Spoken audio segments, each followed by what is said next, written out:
Hi, can you suggest me some coffee? You want flavor cappuccino latte? Huh? Do you want...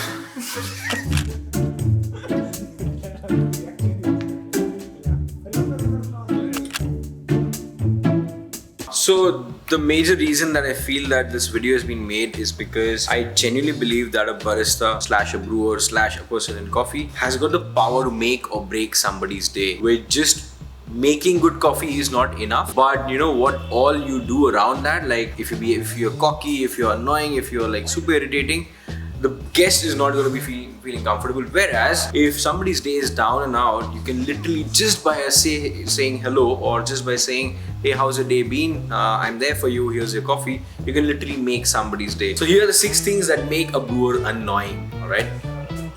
Hi, can you suggest me some coffee? You want flavor cappuccino latte? Huh? You want a flavor cappuccino latte?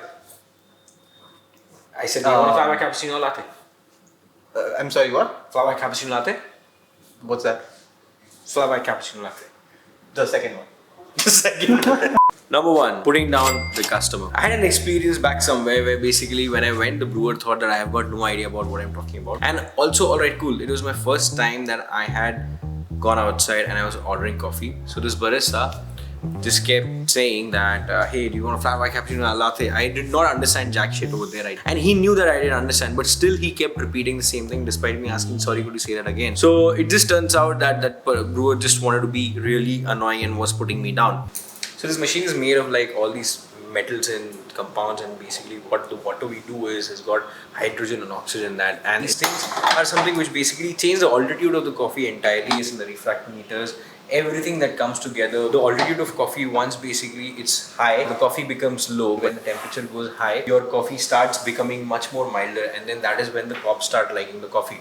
Then there was another incident where this brewer was making a cup of coffee, and me being from the subcontinent, this person thought that I would know anything about coffee. But I walked up to that person and just asked, hey, what coffee is this? So this person started talking about random numbers which he just wanted to throw at me because he wanted to show, oh, you asked me, right? Now I'm going to tell you because you're not going to understand, that way. Giving information is great, but when you give it such a way that you want to put the person down, that's very annoying. So this guy started talking about coffee, and by the time I was 2 years into the coffee, and I just kept listening, and I just asked him one thing about what is the TDS or the refractometer reading on this coffee, and this guy literally got back and he's like, are you into coffee? How did you know about coffee? So I'm like, I am here to do my Q grading. And that sank him a lot more. So that was very annoying. So this thing, brewers do a lot of times where they just keep faffing around about information, and the guest is like, okay, but it's not about giving information, it's giving it the right way. So that's very important. Hi, can I get a coffee? Would you like to have some chocolates with that? Would you like to have some bread? So you said cappuccino, yeah, sure. Yeah. So cappuccino, when dipped with the bread beautifully, it tastes really well. So I can show you over here. So these breads are basically made in such a way that if you dip that thing in coffee, it tastes really well. We got like pan chocolate and croissant. Should I make it 2 or 3? Let's have 3 because you're one person. After that, we'll go for a vegan chocolate cake. So first cappuccino is not on the house, but you should buy it. And then the second one will be discounted. It's usually for 150, we'll charge 175 for you. Anything more further? Anything that you would want? Just one coffee. Yeah, sure. After that, I'll give you more then. No worries. Wow. Good bakery products, man. Brewers upselling the product or a beverage that they really think is good, but it's not. It's a target that they've got. Like for example, one place that I went, this guy kept telling, why don't I add some whipped cream? Why don't I add some chocolates? I'm like, I don't want it. He's like, I'll throw some more cinnamon in that. I'll throw some, why don't I have it? I'm like, I don't want it, So that becomes kind of an annoying thing. Sure, there is an art of upselling where basically if you like a product genuinely, and if you want the guest to try it out, you can say it out in a different way, and it comes out in a different way. The moment the targets are attached to the beverage or any food or anything, it just shows, and the guest is like, okay, I don't want it. Hey mate, can I go to flat white? Why don't you go for a latte? It's the same thing. It tastes like upside down cherry cake. It would taste much better in that. Not being honest with the guest and just faffing around when you don't know anything about it. So for example, there have been times where basically a guest asks somebody, some brewer, and the brewer says that the brewer does not know the answer when he or she is supposed to know. So, they apply the funda of, if you can't convince them, confuse them. and they end up giving all the wrong information. This is not what you're supposed to do. It's ethically wrong, it's culturally wrong, it's morally wrong. So for example, again, I'll tell you one incident when I'd gone to a coffee shop at the airport, by the way. I just asked, what machine is it? And this guy started talking about numbers, and again, this company made this company made that, it's made of stainless steel. It is made of stainless, it's pretty obvious. But then it's made of all these things, blah, blah, blah, blah, I don't know what all. And when I actually looked at the machine, his machine was, this thing had moved over here, this thing had moved over here. His metal was not visible because the milk was all stuck around. So it was just disgusting. So faffing around and just, faffing around is not cool anymore. Another thing is speaking rubbish about an equipment when you don't even know how to use it, or when you don't even know what that equipment does or what the potential is. You know, the simplest thing that you can do is just be honest that, look, I don't know this right now, I'm gonna get back to you. For example, AeroPress, this happened with us. AeroPress, somebody asked about the AeroPress to a cafe person just last month, and this guy started talking that Americans do not like acidic coffee, so they want strong coffee. Yeah, so that's why AeroPress is there, which just does not make sense at all. So it just did not make sense. So do not faff around when you don't know about the equipments or brewing equipments or anything about the machine. People will catch like this. Hey, this seems interesting, the espresso experience tray. Can you tell me a little bit more about it?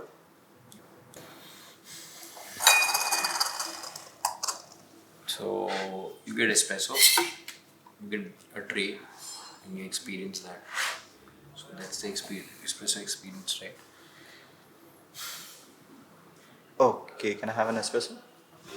The next one is a brewer who's super uninterested. Uninterested brewer is a person who's basically standing at the bar, but it feels with his body language that he's been forced to be here, whereas he wanted to be babysitting the puppies or something like that, you know, he or she.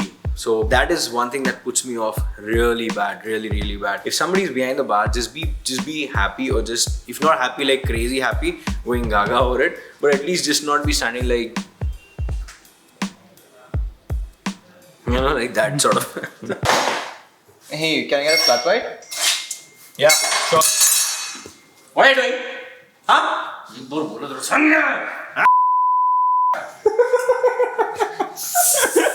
And there's another kind of brewer who's basically always angry. He or she's always angry, always angry, alright? Come what may, in this life, that person is always going to be angry.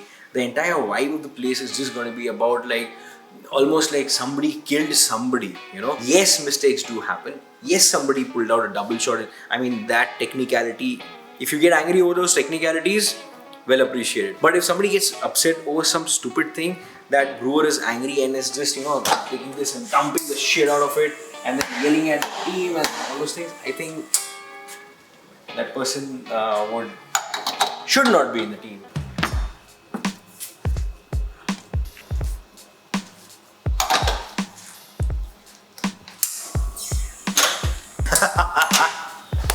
Then there's another kind of specimen, I would say. These are not brewers, they are not, and I'll be very honest about this, they're not supposed to be in the hospitality industry. I'll be very brutally honest about this. Messy, in rush, sure, don't even look at it. In rush, just focus on functionality. But when you've got a lot of time and you've got this, you know, everything is just all over the place, your portafilters are wet, they're dripping, the drip tray is not clean, your coffee grind, everything, it's everywhere. Your pour over, everything is like, your paper filters are all over. These kind of brewers, these specimens are very difficult to deal with. It's very important to be following clean as you go. It's very simple. The moment you are done with the station, you clean. So that's very important. So the reason this video has been done is, sure, you're in that extraction mode, sure, you need the best of the equipments to get the best of the coffee, but it's the people who drive it. It's very important that as a brewer, as a person behind the bar, behind the espresso machine, behind manual bar, or on the service, you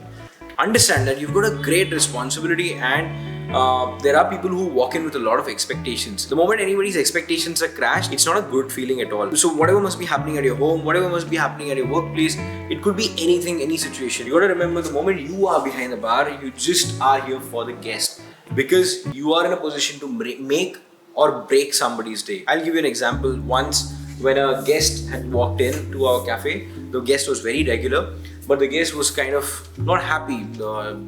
kind of crying. You cannot go up to the person and keep talking, and you just have to give some space. You can just write down a note and say that, hey, you know what, the coffee is on us, we are with you. It goes a very, very long way. It goes a very long way. It's very heartening, it's very emotional, it's very touching, and it gives a lot of confidence. So we in coffee industry have got the power to actually communicate in those ways. Coffee is just a way of communication, is what I genuinely feel. So it has to be experience over your equipments and your brewing and your coffee. That's super important. In India, we are looking at expansion of specialty coffee. Specialty coffee, we keep talking about sourcing from the best estates, sourcing from different processes, doing different roasts, different all these things.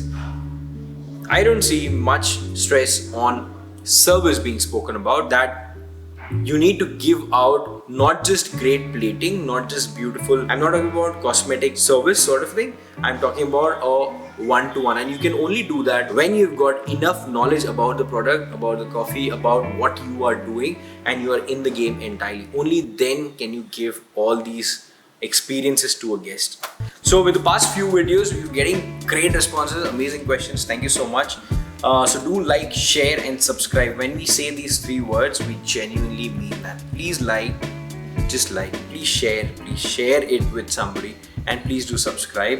It just makes us very happy, and it makes us make more content for you. Thank you so much.